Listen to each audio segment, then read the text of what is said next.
Load game. Alright, yeah, yeet. Okay, now I'm gonna just quick check the chat. Once I, real quick. Boom, boom, boom, boom. Say hi. Ah, here we are. Everlasting Summer. Yeah, yeet. Okay, now I'm gonna just quick check the chat. Once I, Excuse me? real quick.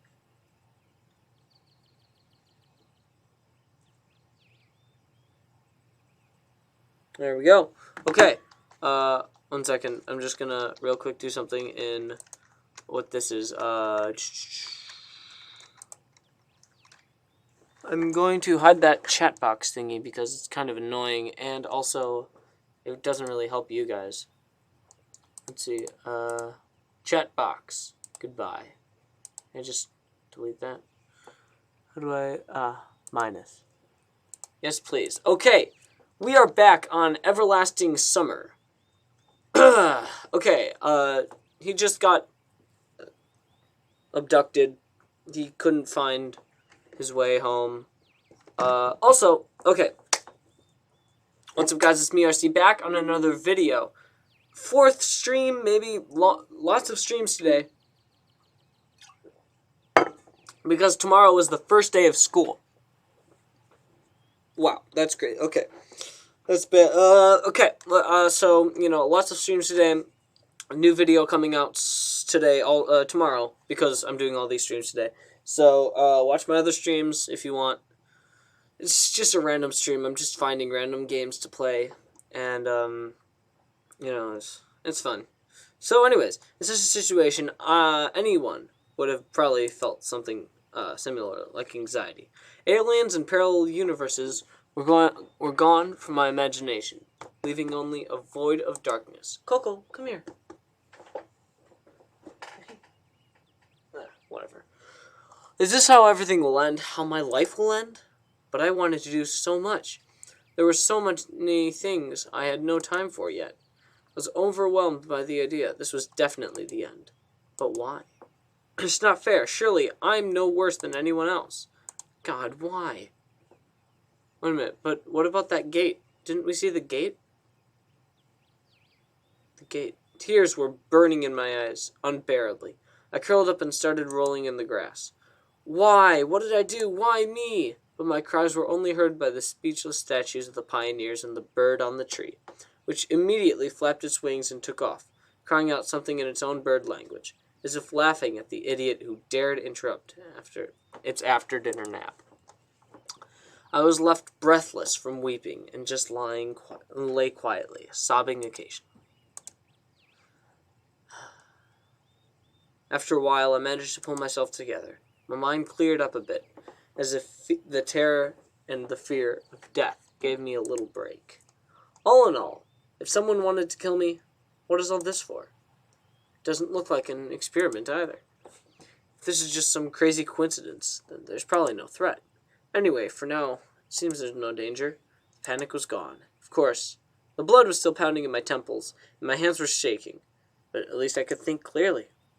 Right. Now there's nothing I really can change. Right. There is nothing I can really change anyway. So no matter how much I think or how mad I get, it will only make things worse. Until some actual facts appear, there is no point in making guesses. In any case, I won't learn by lounging around here. Back to Kobanok.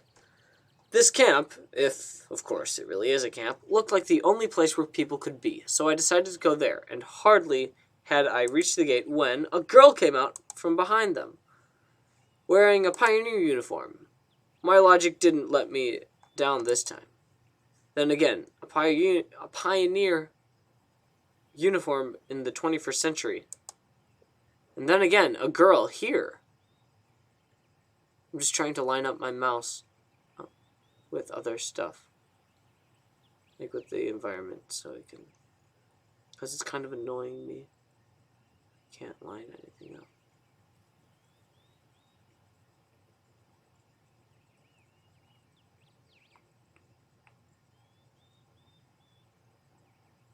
Because the mouse is slanted. There we go. That's good. I froze, unable to take a step. I felt very much like running away. Running as far away as I could from this place. Far from the bus, gates, statue, and far from this bloody bird with its cystia. Just running, free like the wind. Faster and faster, waving to the planets passing by, winking at the galaxies. Running, becoming a pulsar ray, and turning into radiation, running into the face of the unknown. Running, where as long as it is far away from this place. Meanwhile, the girl came closer and smiled. I could not help but notice her beauty, even though I was trembling in fear. Human instinct would Human instincts work independent of consciousness, and while only 5% of the brain is responsible for cognitive processes, the remaining 95 are always busy sustaining life, and in particular, ensuring stable functioning of the hormonal system. I desperately want to get less complicated and stop thinking in formal quotes from encyclopedias, though my thoughts appeared one by one, being stupid, out of place, as if taken from an internal monologue of the hero of some junky, softcover crime fiction book. A pretty Slavic face, long braids that looked like 2 armfuls of fresh hay, and blue eyes you could drown in. Oh yeah, they are blue. Hi, you must have just arrived. Don't reply. Oh, let's reply. Yeah. All right then, welcome. She smiles broadly. She doesn't look very smart. Strangely, it looks as if I had just a normal girl in front of me. Bah, I shouldn't have returned here. The woods and fields seem better. Why? You're fine. But what shall I do next? Try to speak with her as if she were a human, or run away, or what? Oh yeah, because I think I've been abducted. The blood was pumping unbearably in my head. Tears, tearing it apart from the inside. A little bit more, and the poor pioneer girl would be splattered with gruesome contents of my skull. Ugh. What's so funny about that? The girl looked me over. Wait, what?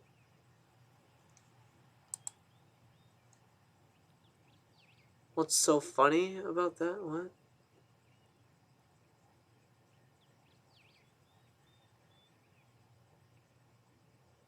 I don't get it. Why? What's so funny? No, nothing.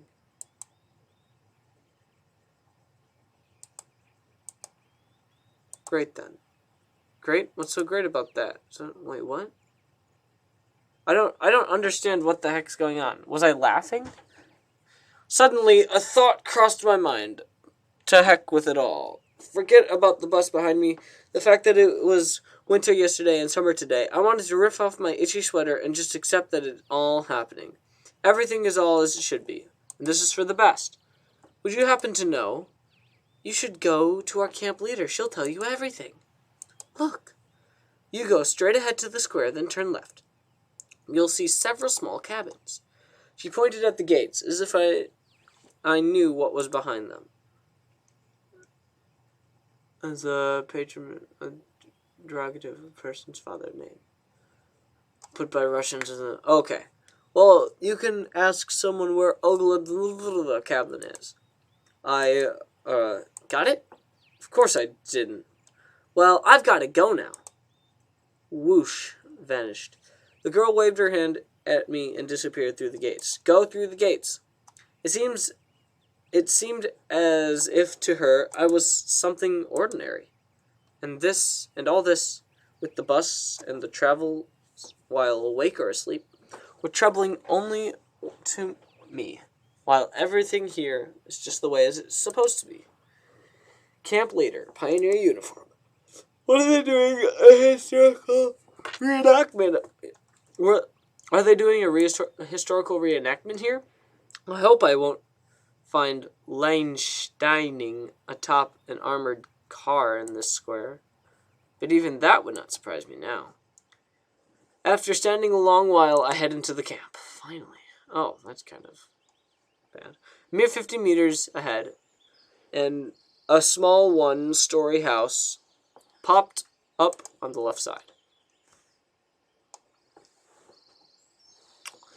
The sign near the door said clubs. I was about to come closer when the door suddenly opened, and a short girl wearing a pioneer uniform came out.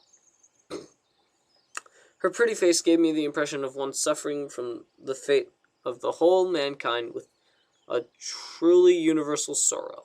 Oh, so she's sad. She had pink hair, weird, or purple hair. As soon as she saw me, the girl froze, and her eyes are really small. As soon as she saw me, the girl froze, as if frightened. I froze too, considering what was the best to do, to approach first or to wait until she showed some initiative, or maybe run away after. Or maybe run away after all. Although this last option was constantly being suggested only by my self-preservation instinct, at least that's what I'd like it to believe. Not the worst human instinct, but far from the most logical.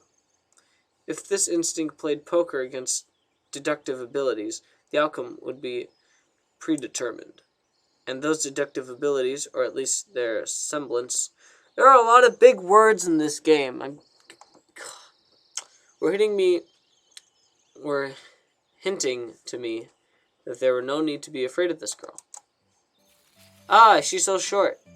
Suddenly somebody jumped out of the nearby bushes. A girl wearing a bright red t-shirt with USSR written on it. That does not look like USSR. It looks like CCCP. Such a perfect reproduction. What? Such a perfect reproduction of the age. I have no idea what you're talking about. She looked quite short from a distance. Was probably younger than both pioneer girls. The one at the gate and this girl. The one at the gate and this girl at the club door.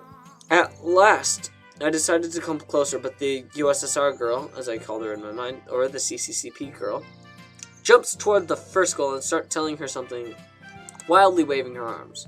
The other girl in turn seemed confused and lowered her gaze, remaining silent. I would have probably continued to observe their amusing dialogue, but the USSR girl suddenly pulled something out of her pocket and started waving it in the first girl's face. This something turned out to be a grasshopper. Ah! Eee! The first girl squealed. She must not be too keen on insects, and she instantly rushed off toward the place where Lenin presumably made his speech about the... Oh, okay. Like the historical event. That is to say, toward the square. USSR girl, USSR girl glanced at me, grinned playfully, and dashed after her. Not a bad start to the day. I have absolutely no clue where I am. Besides, there are some kids here role-playing as pioneers. As far as... Wait, did we go back in time? To pioneer... But then the bus wouldn't be there. Also, electricity wouldn't be there. Never mind. And as far as I can tell, this place is located thousands of kilometers away from my home. It might even be a different reality. And this was indeed a reality. I mean, everything around here seemed so real, as if a little embellished. I was starting to think, in fact, my previous life could have been just a dream. And what am I supposed to do now? I was picking at the cracked paving stones with my shoe and staring aimlessly at the club's building. Just a few more seconds before I have to come up with some decision. That's when I recall myself rolling on the grass, weeping. I cringe in disgust.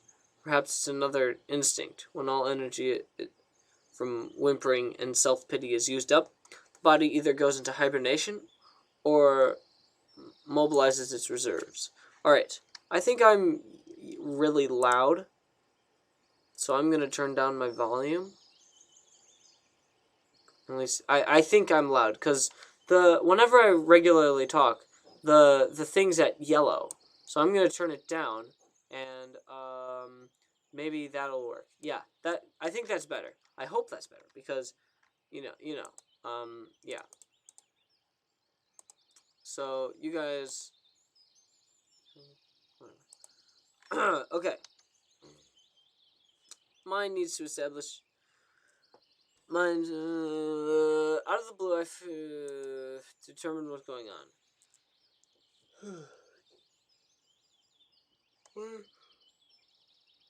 Okay. In order to do that, I have to act like a man, like a human, to maintain the dignity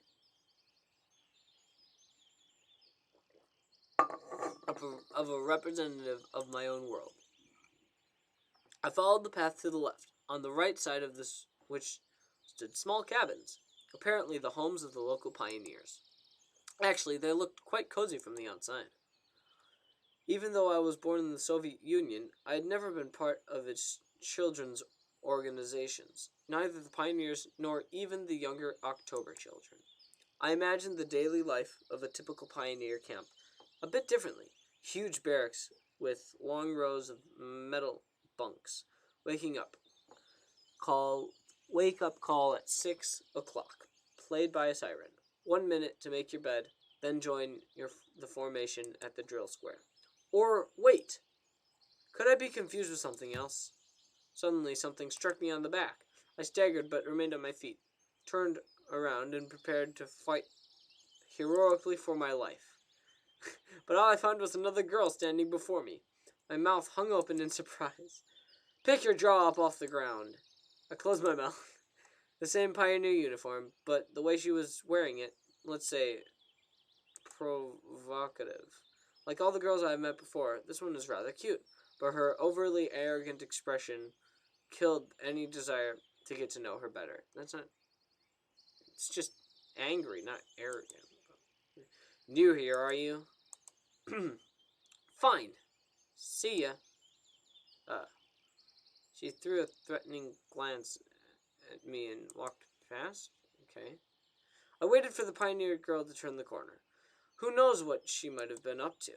The most interesting thing was that even the hostile girl seemed completely normal to me. She did not give off the feeling of some deadly danger, except maybe the danger of getting punched in the nose. So you just punched him randomly? Weird. At last, I managed to make it to the square. Wait, where am I supposed to be even going? Don't even know. There's no place to line up with this. Maybe the trees.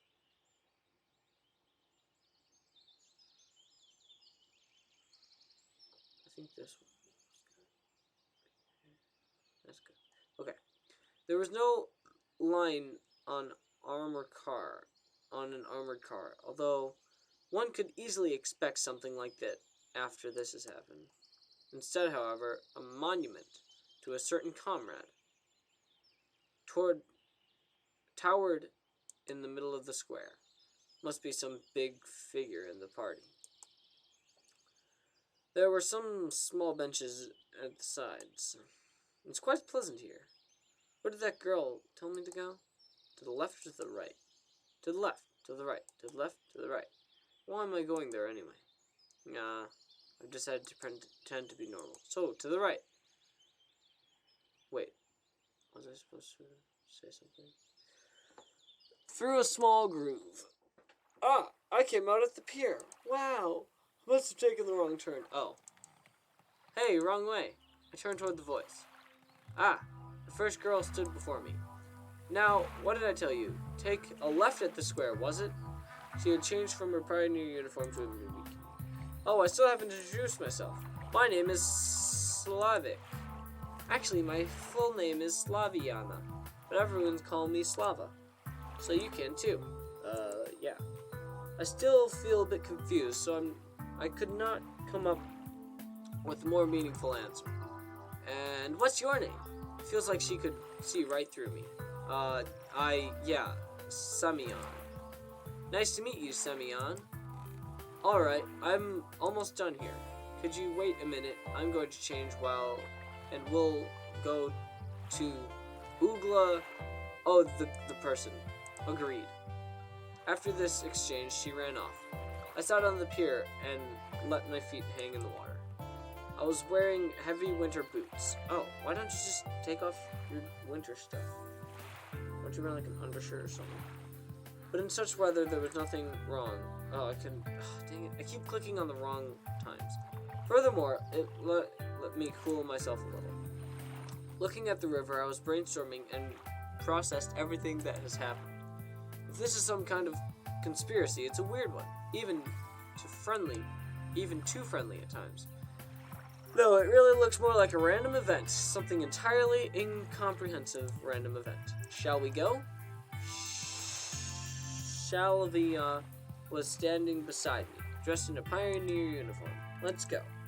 I've been here for a very short time, but of all the people I've met, she looks the least suspicious. However, the fact is already suspicious itself. We walked to the square. The USSR CCCP girl and the girl who hit me on the back were there, chasing each other. Is this some kind of game they're playing? Ulanya, enough running. I'll tell everyone everything to the Oglavayova. Aye aye, Captain.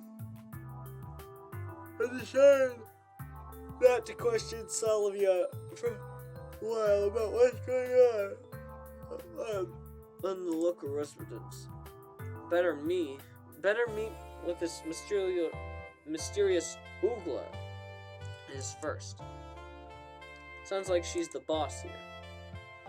We walk past the rows of almost identical cabins, some of which look like fat beer barrels, while others look more like house sheds. Finally, Salvia stopped in front of a smallish one-story cabin. Oh, that's cool. It's a triangle. It looked like an artist's painting. The faded paint, chipped here and there with age, was sparkling in the sun. The window shutters, slightly ajar, were swaying almost unnoticed in the wind. A huge lilac bushes were growing at the sides. It seems as if the ramshackle hut was drowning in a storm of purple silk, and the lilacs, like some elemental force, were...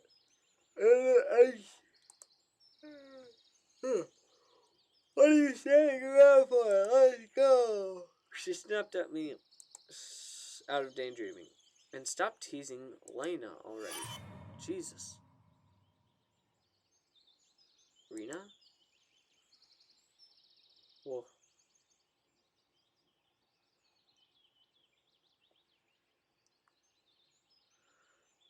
Oh, that was scary. What was that? What the heck?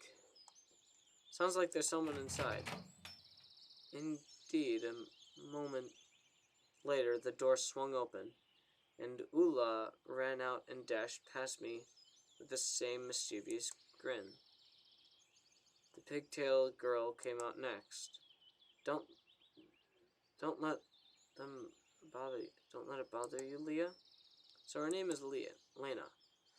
Gotta be thankful it's not Rena, at least. Wait, what? But I don't... Instead of finishing her sentence, she blushed and quickly headed toward the space. Who's Rena? For some reason, I felt like turning and following her with my eyes, but Salvia said, "Come!" Okay. It's a weird guy.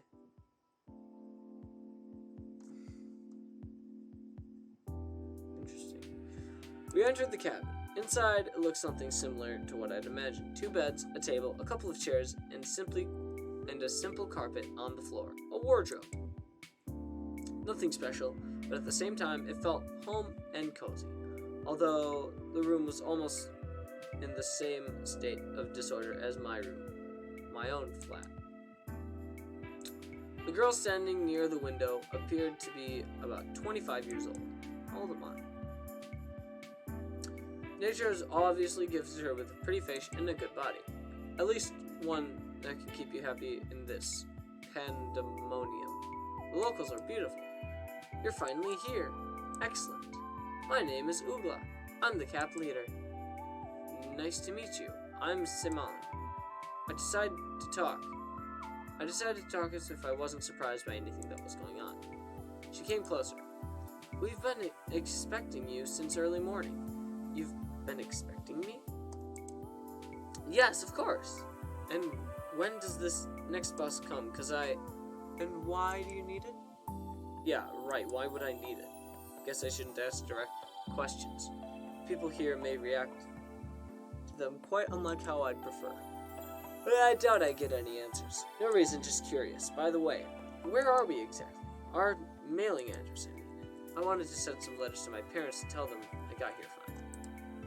For some reason, I had the desperate idea that I played along, I would find something out. Oh, but your parents just called half an hour ago. Sent their regards to you. Now that's a surprise. So, can I call them? Because I forgot to tell them something before I left. No. She gave me a sweet, spontaneous smile. Why not? We don't have a phone here. But then how could my parents call here? I've just come back from the district central town. I talked to them there. Ah, so that's how it is. And I called and can I somehow get to the town? No. She kept the same smile. Why not? Because the next bus only comes in a week. I decided not to inquire how the troop leader managed to get there and back. I would get no answer anyway. At this time, Salvia was standing next to me and seemed to find nothing odd on our conversation. Oh, we need to find you a uniform. I've got absolutely no desire to put on pioneer shorts or to wear the ridiculous red neckerchief. Neckerchief, that's what you call it. Yes. It's a weird name. However, wearing winter clothes in the summer isn't a great idea. Right, thank you. I wonder if I'm the only one here who finds it strange that someone's wearing a coat and winter boots inside here. Righto! I'll be off, and you can get yourself acquainted with the camp. Don't forget to come to dinner in the evening. Having said that, she walked out of the cabinet. No, walked isn't the right word. She rushed out. I ended up alone with Salvia. I must go too. Gotta do some things. Take a walk. Look around the camp a bit. See you in the evening. If there's no threat or catch to this, then this reality, as embodied by Salvia, becomes more and more appealing. For the first time today, I realized that it was awfully hot here. Although obviously my winter clothes were to blame for that. I took off my coat and dropped it on the bed. My pullover followed, and I was now wearing only this shirt. That's much better. All I could do now was follow their advice and go look around the camp. I'll try to find something out in the meantime. Looks like that's a good place to stop. Nope, not load. Save. Let's save in this empty slot. And that is the end of this stream. Thank you guys for watching. If you liked the video, please leave a like. That would be greatly appreciated. Subscribe if you want to, and I'll see you guys in the next one. See ya. Bye.